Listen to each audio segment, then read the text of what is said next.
Վեբհուկների գաղտնիքը և Discord-ի լիակատար ավտոմատացումը։ Ողջույն, այսօր մեր երկրորդ դասն է, որի ընթացքում կխոսենք վեբհուկի, Discord բոտի և դրանց միջոցով հնարավոր հետաքրքիր գործողությունների մասին։ Սկզբից եկեք հասկանանք ինչ է վեբհուկը։ Վեբհուկը մեխանիզմ է, որը աշխատում է այսպես. մի համակարգում ինչ-որ իրադարձություն է տեղի ունենում։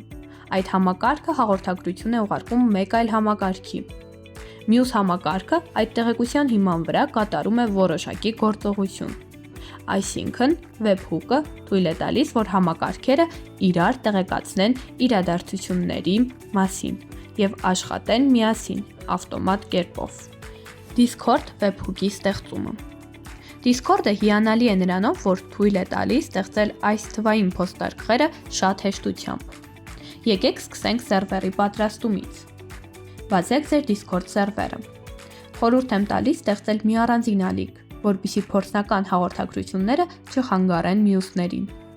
Ալիքի անվան կողքին սեղմեք ատամնանիվի նշանի վրա Edit Channel։ Ձախ կողմում կտեսնեք Integrations բաժինը։ Սա այն վայրն է, որտեղ Discord-ը թույլ է տալիս դրսի աշխարհին միանալ իրեն։ Սեղմեք Create Webhook։ Համակարգը ավտոմատ կստեղծի մի բոտ։ Դուք կարող եք փոխել նրա անունը, օրինակ դարձնելով այն առավոտյան խոսնակ։ Սա ամենակարևոր պահն է։ Տեսնում եք կոճակը Copy Webhook URL։ Երբ սեղմում եք դրա վրա, դուք պատճենում եք այն եզակի հասցեն, որին պետք է դիմի ActivePCS-ը։ Առանց այս հասցեի ոչինչ չի ստացվի։ Պահեք այն ձեր clipboard-ում։ Հիմա անցնենք մեր ուղեղին, ActivePCS-ին։ Մենք ուզում ենք սարքել մի flow, որն ամեն օր կհիշեցնի մեզ կարևոր բաների մասին։ Մենք չենք սպասում, որ ինչ-որ մեկը ինչ-որ բան գրի։ Մենք ուզում ենք, որ ժամանակը լինի մեր շարժիչ ուժը։ Սեղմեք +New Flow։ Trigger բաժնում ընտրեք Schedule։ Ինչու Schedule, որովհետև սա թույլ է տալիս ավտոմատացումը դարձնել պարբերական։ Ընտրեք Every Day, ամեն օր։ Սահմանեք ժամը, օրինակ առավոտյան ժամը 9-ին, երբ նոր եք սկսում ձեր օրը։ Հիմա պետք է ասենք համակարգին, երբ ժամը լինի 9:00, գնա այս հասցեով և թող այս հաղորդագրությունը։ Սեղմեք + նշանը Trigger-ից ներքև։ Որոնեք Discord և ընտրեք Send Message Webhook։ Webhook URL դաշտում սեղմեք Paste, այն հղումը, որը վերցրել եք Discord-ից։ Սրանով դուք կապում եք երկու հզոր հարթակ իրար։ Content դաշտում գրեք ձեր տեքստը։ Օրինակ, մի մոռացիր ստուգել քո անելիքների ցուցակը։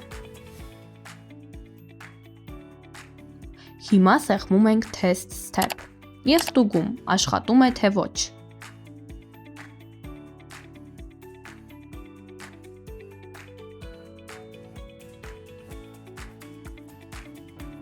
Եթե թեստը հաջող էր, անպայման սեղմեք Publish վերևի աճանկյունում, որպեսզի այն աշխատի իրական ժամանակում։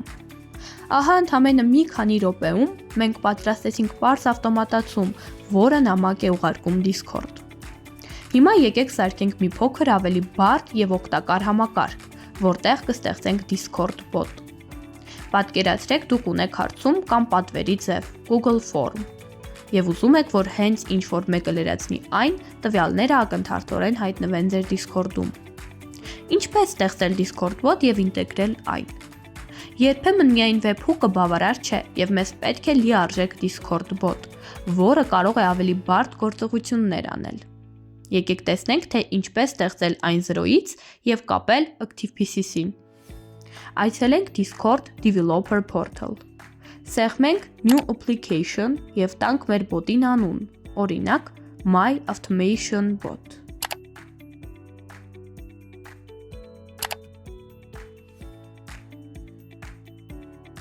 Ձախ մենյուում ընտրենք Bot բաժինը։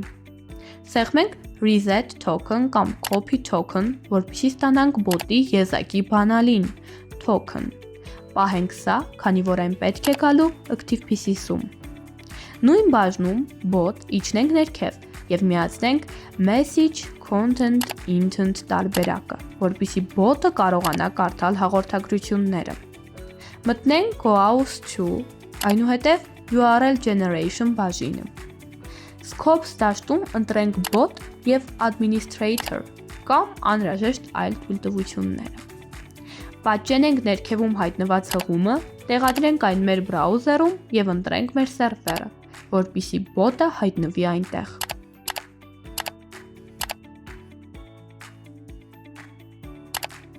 ActivePCS-ում մտնենք Connections և ընտրենք Discord bot։ Այստեղ տեղադրենք մեր պատճենած bot token-ը։ Այժմ մենք կարող ենք օգտագործել այս bot-ը մեր flow-ների մեջ, որպես action կամ trigger։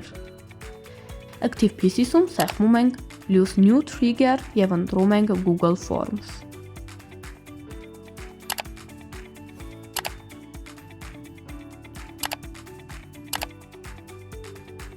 Սեղմում ենք plus նշանը և ընտրում Discord, Send Message with Bot։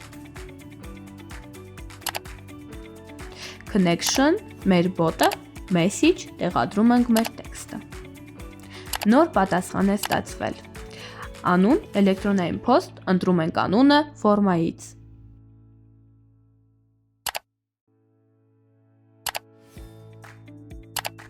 Ինչու է սա արվում այսպես։ Սա կոչվում է դինամիկ տվյալների փոխանցում։ ActivePCS-ը վերցնում է կոնկրետ մարդու գրած տվյալները և դնում նամակի մեջ։ Այդպիսով դուք ստիպված չեք լինում ամեն անգամ մտնել Google Sheets, ստուգելու համար, թե ով է լրացրել ֆորման։ Անենք test step ստուգելու համար և վերջում publish անենք, որ աշխատի։ Ահա ևս մեկ պարզ և օգտակար ավտոմատացում։ Հաջորդ դասում կքննարկենք տվյալների կառավարումը Airtable-ի միջոցով։